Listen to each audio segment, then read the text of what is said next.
નમસ્કાર વિદ્યાર્થી મિત્રો, આવો હવે આપણે આજે એક નવું પ્રકરણ ભણવાના છીએ, જેની શરૂઆત કરવાની છે. એટલે આપણે એને જરા વ્યવસ્થિત રીતે એ શું કહેવા માંગે છે એ બાબત સમજી અને આગળ વધીશું.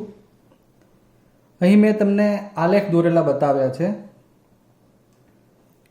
એ આલેખમાં સૌથી પહેલાં તો આપણે જાણી લઈએ કે આલેખપત્ર ઉપર જ્યારે આપણે બે લંબાક્ષો બનાવીએ છીએ, જેમાંની આડી રેખા સમક્ષિતિજ રેખા કહેવાય, ઊભી રેખા લંબ રેખા કહેવાય.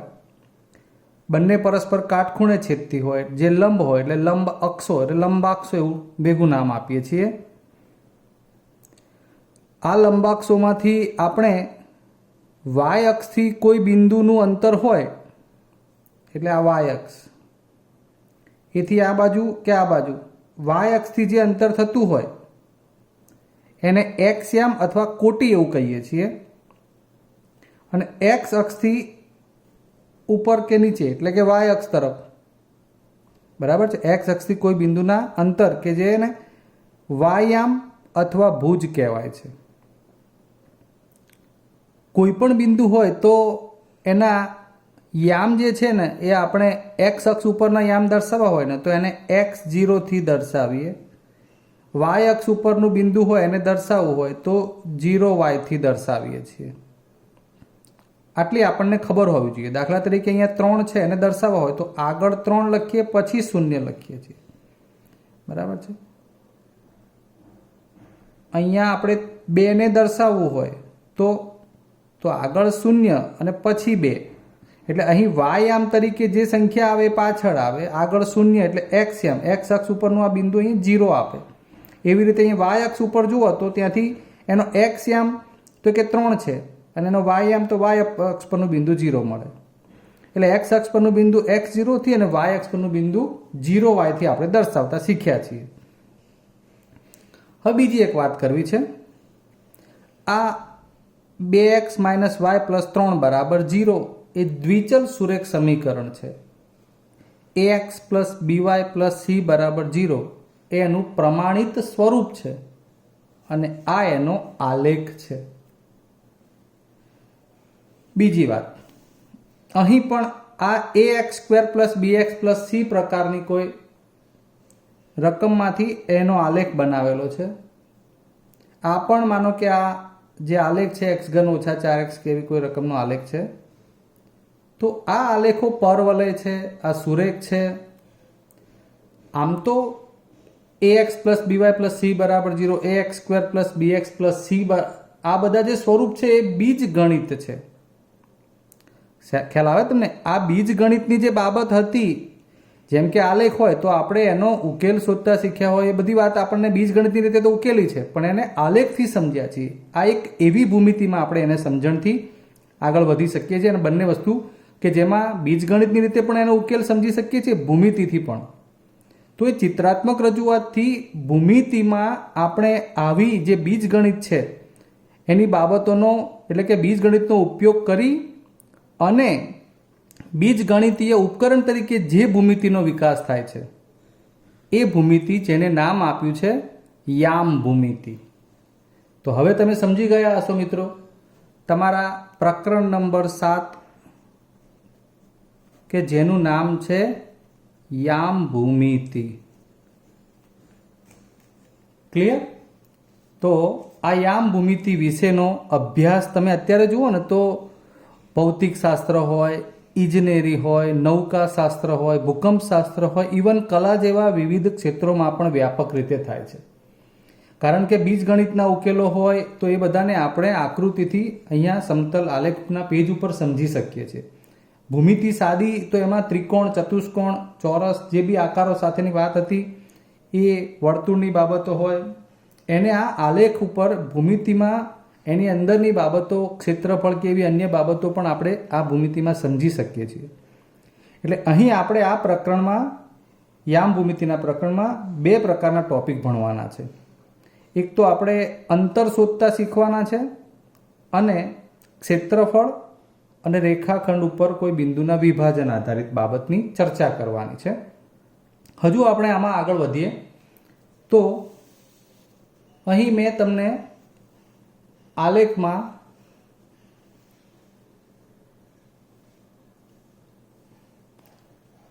અહીં જુઓ, આ આકૃતિ નંબર 3માં આ વાય અક્ષ છે, આ એક્સ અક્ષ છે. બિંદુ 4 0 દર્શાવવું હોય તો આપણે એને અહીં દર્શાવીએ, અને બિંદુ 6 0 દર્શાવવું હોય તો અહીં દર્શાવીએ. આ એ બિંદુ કે જેના યામ 4 0 છે, બી બિંદુ કે એના યામ 6 0 છે. હવે એ અને બી વચ્ચેનું અંતર પૂછ્યું હોય તો કેવી રીતે મળે? બરાબર, એ અને બી બિંદુ વચ્ચેનું અંતર શોધવું હોય તો આપણે શું લખીએ? એ બી. તો અહીંથી આ અંતર 6 એકમ છે. એ બી અંતર શોધવું હોય તો શું થશે? આટલું અંતર શોધવા માટે આપણે અહીં 0 થી 6 એટલે બી બિંદુ સુધીનું અંતર હતું એ ઓ બી માઇનસ શું લખી શકીએ? ઓએ. એ પ્રમાણે શોધીએ તો આ 6 ઓછા 4 બરાબર 2. આ રહ્યું 1 ને 1 2 એકમ અંતર. ચલો બીજું અહીં જોઈએ. એ બિંદુ જેના યામ છે 0 4 એટલે આ રહ્યું એ બિંદુ. એક્સ એમ 0 એટલે વાય અક્ષ ઉપર બિંદુ આવશે. અહીં 3 0 તો વાય એક્સ અક્ષ ઉપર આવશે. અને આ ઓ 0 0. હવે માનો કે આપણે એ બી જોડી દઈએ છીએ તો આ ત્રિકોણ બની જાય. આ કાટખૂણો હોય. એ બી અંતર પૂછ્યું હોય આ તો કેવી રીતે શોધાય? કદાચ તમે આનો જવાબ આપી શકશો કે એ બી અંતર શોધવા માટે આ કાટકોણ ત્રિકોણ છે તો પાયથાગોરસના નિયમ પ્રમાણે એ બી સ્ક્વેર બરાબર ઓએ સ્ક્વેર વત્તા ઓબી સ્ક્વેર, જ્યાં ઓ એ અંતર 1 2 3 ને 4 એકમ છે, 4નો વર્ગ. ઓબી 1 2 અને 3 એકમ છે, 3નો વર્ગ 16 વત્તા 9 25. આ એ બી સ્ક્વેર ને માટે એ બી બરાબર 5. આ આપણે આપણી રીતે પાયથાગોરસથી પણ એમાંથી જવાબ મેળવી શકીએ છીએ. ચલો હજુ આગળ એક બાબત સમજવી છે.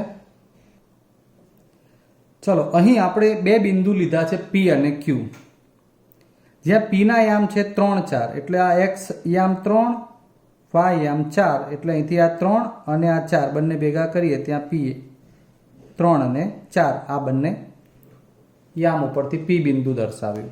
ચલો ક્યુ ના યામ કયા છે? 5 અને 6 તો આ 5 આ 6 આ ક્યુ 5 6. હવે આપણે જે જોઈએ છે એ પીક્યુ અંતર જોઈએ છે તો કેટલું થશે? આવું જાણવા માટે શું કરીશું? તો પીક્યુ અંતર શોધવા માટે આપણે બીજો કોઈક રસ્તો તો વાપરવો જ પડશે, કારણ કે આપણને સીધે સીધું એમાંથી બહુ આઈડિયા ના પણ આવે. તમે એવું વિચારતા હો કે આ એક ખાનું બીજું ખાનું એટલે 1 ને 1 2 અંતર તો ખોટું પડે. એવું ના થાય, કારણ કે આનું જે લંબ અંતર પ્રમાણે માપ એક આવતું હોય, આ અંદરનો ભાગ તો વધી જતો હોય. એક આઈડિયા આપણે કરી શકીએ. દાખલા તરીકે અહીંથી આપણે આને ઊભા લંબ પ્રમાણે અહીંયા બંનેમાં જોડી દઈએ તો કંઈક આપણે સમજી શકીએ કે આ કાટખૂણો બને છે. તો અહીંયા આપણે ટી બિંદુ લઈએ તો પીટી અંતર જાણવું હોય તો અહીંથી એટલું જ નીચે વિચારવાનું હોય. 3 અને 4 વચ્ચેનું અંતર થાય આ 2 એકમ, બરાબર છે. એ જ રીતે ક્યુટી અંતર તો અહીંથી આ 1 ને 2 ખાના વચ્ચેનું અંતર થાય 2 એકમ. પાયથાગોરસની મદદથી તમે આમાં આ શોધશો અંતર તો 2√2 મળી જશે. પીક્યુ પીક્યુ સ્ક્વેર બરાબર PT square plus cutie square પ્રમાણે. મિત્રો અહીં સમજી લેજો તમે, મેં આગળ માત્ર રેખાખંડ આધારિત અંતર શોધતા શીખવાડ્યું. અહીંયા આપણે એમાંથી ત્રિકોણ બનાવ્યા પછી શોધી શકીએ છીએ એવું શીખ્યા. તો હવે આપણે આવા ત્રિકોણ માટે એટલે કે આ જે માપ પીક્યુ શોધ્યું, આ પીક્યુ શોધ્યું એ પીક્યુ સ્ક્વેર બરાબર પીટી સ્ક્વેર વત્તા ક્યુટી સ્ક્વેરમાંથી ચલો આપણે લખીએ એક વખતે. તો આ 2નો વર્ગ વત્તા બીજા 2નો વર્ગ એટલે 4 વત્તા 4 બરાબર 8. આ પીક્યુ સ્ક્વેર બરાબર છે અને માટે ભાગ પાડીએ તો 4 દુ 8 અને માટે પીક્યુ મળે 2√2. આ અંતર મળ્યું. બસ તો પછી આ જે છે ને એ આલેખની અંદર માત્ર એક રેખાખંડની લંબાઈનું માપ થયું. જે અત્યારે આપણે PQ શોધ્યું એ તો આપણે બીજી કોઈ ટેકનિકથી શોધ્યું, કંઈ કાટકોણ ત્રિકોણ બનાવ્યો ને પછી મળ્યું. તો એવું જે અંતર શોધવું છે એને આપણે વ્યાપક રીતે વિચારીએ કે શું આલેખમાં આવી રીતે કોઈ પણ જગ્યાએ માનો કે કોઈ આવો રેખાખંડ બનતો હોય તો એવા રેખાખંડની લંબાઈ એટલે કે એનું અંતર એ શોધી શકાય? તો એનો જવાબ છે હા. અને આપણે એની મેથડ એટલે કે થિયરી જાણવી છે તો એ કરીએ હવે કામ. અહીં નજર નાખો. હવે સૌથી પહેલા તો આપણો આ વાય અક્ષ, આ એક્સ અક્ષ. મિત્રો ઉપરની જે આકૃતિ હતી એ પ્રમાણે મેં દર્શાવ્યું છે. અહીંયા પી બિંદુ, અહીંયા ક્યુ બિંદુ. પીના યામ છે x1 y1, ક્યુના યામ છે x2 y2. આ p of x1 y1, q of x2 y2 સમજી લો બરોબર આ શું છે. તો પહેલો યામ હોય એ x1 હોય એટલે તમે અહીંયા આ બિંદુ માટે અહીંથી નીચે જ્યારે વિચારો x અક્ષ ઉપરનું બિંદુ હોય ને તો આ x1 જે મળે છે એ આ x1 0 બિંદુ થયું. પછી y1 જે છે અહીંયા એ y1 એટલે અહીંથી આ બિંદુ હોય 0 y1 બિંદુ. આ બિંદુ x2 y2 દર્શાવ્યું આ રહ્યું. તો એનો x2 યામ એટલે અહીંથી નીચે તમે છેક સુધી વિચારો આ s ઉપર જે મળ્યું એ બિંદુ અહીંયા x2 0 હોય અને અહીંથી આ વિચારો એટલે આ y2 એટલે 0 y2 પ્રમાણે અહીંથી હોય. આંકડાકીય સમજાવું. દાખલા તરીકે અહીંયા આપણે એમ કહીએ કે 5 0 છે તો આ 5 0 હોય એનો મતલબ કે x યામ 5 તો એ ક્યાં મળે? એ અહીંયા. તો એનો x યામ 5 હોય અને y યામ માનો કે અહીંયા આગળ 1 2 1 2 3 4 છે તો આપણે 4 જ રાખીએ. ચલો 4 0 1 2 3 4 5 6 તો 6 બન્યું. 4 6 બિંદુ દર્શાવવું હોય તો તમે શું કરો? x અક્ષ ઉપર 4 અને y અક્ષ ઉપર 6 એટલે 4 એ કોણ બને? x યામ એટલે કે અહીંયા આપણે x1. 6 એ કોણ બને? y યામ એટલે અહીંયા y2. મારો કહેવાનો મતલબ એ છે કે આપણે જે PQ અંતર શોધવું છે એના માટે જે ચર્ચા કરી રહ્યા છીએ એ PQ માટે P કે જેનો x યામ x1 લીધો છે જે અહીંયા પણ બતાવે અને y યામ y1 છે. Q બિંદુનો x યામ x2 જે નીચે અહીંયા s નો પહેલો યામ અને y2 એ અહીંયા પાછળનો યામ. હવે આપણે મૂળ મુદ્દે શું વાત કરવાની છે એ વાત કરીએ. જો પાયથાગોરસનો નિયમ વાપરવો હોય તો આપણને QT માપ જોઈએ અને PT માપ પણ જોઈએ. એના જ બાબત જે અગાઉ જ આપણે જોઈ અહીં કાટખૂણો બને તો PT એટલે કેટલું? તો એના નીચે વિચારો. અહીંથી R અને અહીંથી S. ખ્યાલ આવ્યો? આ બંને સરખા થયા એટલે આપણે પીટીમાં શોધી ના શકીએ તો RS તો શોધી શકીશું. તો જોઈએ RS શોધવા માટે પહેલા O થી R માપ બરાબર, જેમાં આ બિંદુ આવશે પહેલું. માનો કે 3 1 અને 2 હોય તો આપણે એમ કહીએ છીએ કે 2 એકમ અંતર. 2 એકમ એટલે કોણ હોય? બગડો. બગડો એટલે કોણ? એનો x યામ જે x1 છે. એટલે આ અંતર થઈ જશે x1. OR OS O થી S. O થી S અંતર એટલે 1 2 3 અને 4. માનો કે ખાના નંબર 4 ઉપર અહીં ચોકડો હોય એટલે પહેલો યામ x યામ કહેવાય એટલે કયો? x2. તો OS શું બને? x2 એટલે OS બરાબર x2. હવે આપણે શું જોઈએ છે? RS. તો RS જોઈતું હોય તો શું થશે? OS minus OR. અહીંથી O થી S આખું એમાંથી OR બાદ કરો એટલે કેટલું મળે? RS. તો આપણે એ પણ લખ્યું કે RS બરાબર OS એટલે કેટલું? x2. આ આખું જે હતું એ x2 હતું. એમાંથી OR એટલે આ x1 બાદ કરો એટલે આ મળી જશે તમને x2 માઇનસ x1. આમ RS થઈ ગયું x2 માઇનસ x1. મિત્રો બહુ ટેન્શન ના લો, સીધી વાત છે. R અને S વચ્ચેનું અંતર એટલે O થી S સુધીનો એટલે કે આ જે યામ છે x2 અને O થી R માં પહેલો યામ છે x1. આ બેની બાદ બાકી. બસ બહુ જાજુ ના વિચારીએ તો સેમ એવું જ આપણે QT માટે પણ કહેવાનું છે. QT એટલે અહીંથી અહીં સુધીનો પેલું માપ લઈએ QT શોધવા માટે શું શોધવું પડે?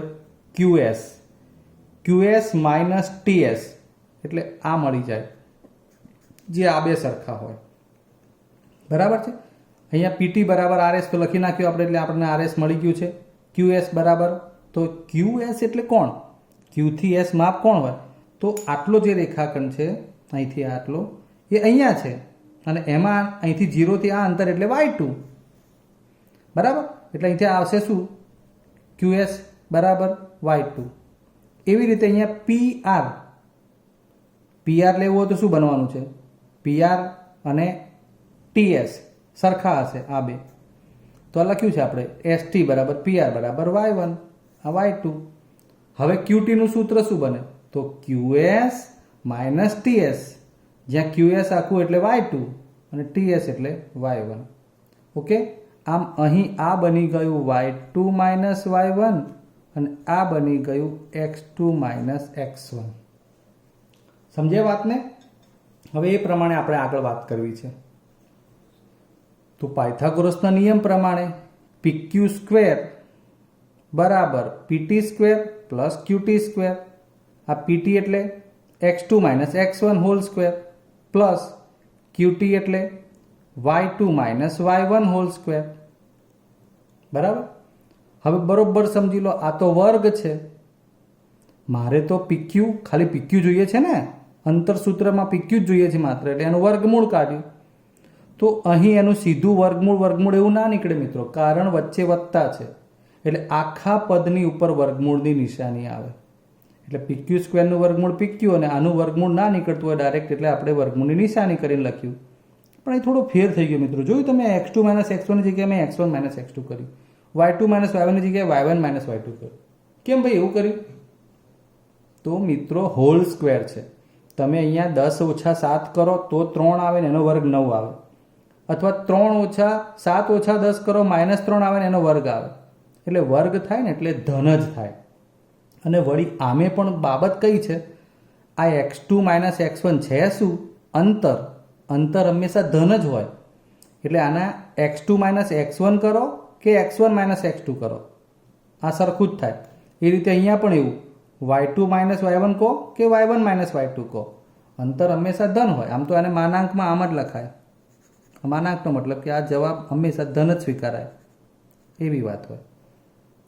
આમ તમારા માટેનું આ પહેલા ટોપિકનું સૂત્ર બની ગયું, જે P બિંદુના યામ x1 y1 હોય, Q ના યામ x2 y2 હોય, તો આલેખમાં આ બે બિંદુ P અને Q દર્શાવ્યા પછી એ બે બિંદુ વચ્ચેનું અંતર એટલે કે આ PQ એ શોધવાનું આ સૂત્ર થઈ ગયું, જેને કહેવાય અંતર સૂત્ર. PQ બરાબર વર્ગમૂળમાં x1 minus x2 whole square plus y1 minus y2 whole square. PQ બરાબર વર્ગમૂળમાં x1 minus x2 whole square plus y1 minus y2 whole square. આ અંતર સૂત્ર આપણે લગભગ સ્વાધ્યાય પોઈન્ટ 7.1ના બધા જ પ્રશ્નોના જવાબ એ આ અંતર સૂત્ર આધારિત જ આપવાના થાય છે. ઓકે, તો હવે આપણે આગળ આ અંતર સૂત્રની મદદથી પહેલા એક પ્રશ્ન સમજીએ 7.1નો. બરાબર છે. અહીં પહેલા આપણે બીજો એક નાનો પ્રશ્ન થઈ શકે એટલે એક સૂત્ર તારવી લઈએ. અહીં આ x અક્ષ ઉપર મેં ઉગમ બિંદુ, અહીંયા એ તો x અને y અક્ષ ઉપર છેદ બિંદુ હોય એ રીતે મળતું જ હોય. આપણે આ ઉગમ બિંદુ અને આલેખના માનો કે પ્રથમ ચરણ છે એના કોઈ પણ એમાંનું બિંદુ બનતું હોય P ઓફ XY લીધું આપણે, એના વચ્ચેનું અંતર જોઈએ છે. સમજો બરોબર હું શું કહેવા માંગુ છું. એ ઉગમ બિંદુ અને કોઈ પણ એક બિંદુ, એવું બીજું કોઈ પણ આલેખમાં ચારેય બાજુ ચારેય ચરણમાં કોઈ પણ બિંદુ હોય તો ઉગમ બિંદુથી, મૂળ વાત ઉગમ બિંદુથી, આલેખના કોઈ પણ બે બિંદુની વાત નથી, ઉગમ બિંદુથી આ બિંદુ P ઓફ XY સુધીનું અંતર કેટલું થાય એવું આપણને પૂછ્યું હોય તો એ એક પ્રકારે સૂત્ર જ છે. તો આપણે જાણીએ છીએ એ પ્રમાણે OP સ્ક્વેર બરાબર આપણે લખવાના x1 minus x2 whole square plus y1 minus y2 whole square. બરાબર છે. અને OP લખવું હોય તો એનું વર્ગમૂળ લખીએ છીએ. આ આપણું અંતર સૂત્ર છે. તો x1 માઇનસ x2 એટલે x યામોની બાદ બાકી, બરાબર છે. તો આપણી પાસે હવે ઉગમ બિંદુ જો 0 0 હોય તો આ બે અંતર શોધવા માટે શું કરવાના આપણે? બંનેના x યામ કયા થાય? આ રહ્યો આનો x યામ, આ રહ્યો આનો x યામ, એટલે 0 માઇનસ એક્સનો વર્ગ. આ બંને y યામ થયા, 0 માઇનસ વાયનો વર્ગ. ધ્યાન આપતા રહેજો. 0 માઇનસ એક્સ એટલે એક્સનો સ્ક્વેર, 0 માઇનસ વાય એટલે વાયનો સ્ક્વેર. આ બની ગયું આપણું સૂત્ર.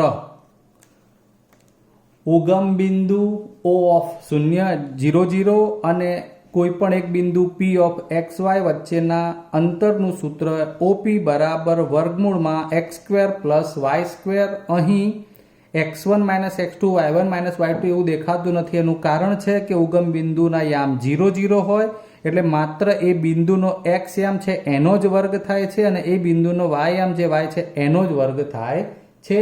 આમ ઉગમ બિંદુ O0 0 અને કોઈ પણ બિંદુ P ઓફ XY વચ્ચેના અંતરનું સૂત્ર OP બરાબર વર્ગમૂળમાં x² પ્લસ y². અહીં વચ્ચે વત્તા હોવાથી એનું વર્ગમૂળ x² નું x અને y² નું y એવું થાય નહીં. રિમેમ્બર, OP બરાબર વર્ગમૂળમાં x² પ્લસ y². ક્લિયર? હવે આપણે એક દાખલો જોઈ લઈએ તમારા સ્વાધ્યાયનો. નહીતર એક કામ કરીએ, હવે આપણે છે ને આવતા લેક્ચરમાં જ આપણે સ્વાધ્યાય તમારું શરૂ કરીએ. બરાબર છે. એટલે આ તમને મેં આખી એ વાતની થિયરી સમજાવી દીધી છે કે યામ ભૂમિતિ શું છે, એના માટેનું જે અંતર સૂત્ર છે એ કેવી રીતે મળ્યું છે, એની થિયરી તમને પૂછાય તો એ પણ તમને સમજાવી દીધી છે. અને ઉગમ બિંદુ અને કોઈપણ બિંદુ P વચ્ચેના અંતરનું સૂત્ર શું મળ્યું છે. ક્લિયર મિત્રો? તો આજના ટોપિકમાં આપણે આટલો જ અભ્યાસ કરીશું. આવતો ટોપિક નેક્સ્ટ વિડીયોમાં લઈશું. ત્યાં સુધી રજા લઈએ. જય હિન્દ.